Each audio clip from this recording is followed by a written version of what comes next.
ورحمة الله. حاليا نتواجد في محطة البرزخ بمدينة عدن. طبعا محطة البرزخ هي محطة المياه الذي يقوم فيها مشروع شبكة النقل المياه من محطة البرزخ إلى خزان الحجري اللي فوق كما تشاهدون.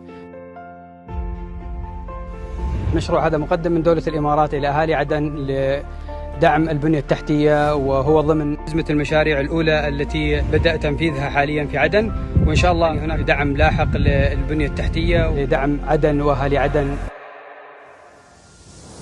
طبعا ليش تم اختيار هالمشروع؟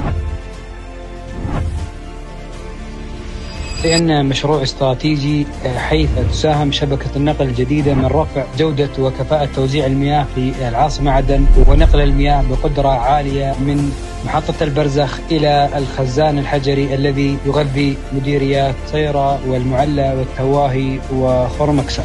يتضمن هذا المشروع أيضا خطا ناقلا جديدا بطول 2430 متر لتموين مديرية صيرة وتأمين إمدادات المياه إليها بشكل مستمر، لتنتهي بإذن الله معاناة ممتدة لأكثر من 7 سنوات بسبب تهالك الشبكة الناقلة التي يعود إنشاؤها إلى خمسينيات القرن الماضي. والأهم من كل ذلك أن هذه الجهود ستخفف من مشكلة انقطاع المياه التي تعاني منها مدينة عدن منذ سنوات، وستكون شبكة المياه أكثر قدرة على تحمل الضغط وتوزيع المياه بشكل منتظم إلى كل أهالي عدن الحبيبة الذي عانوا كثيرا ويستاهلون منا كل خير.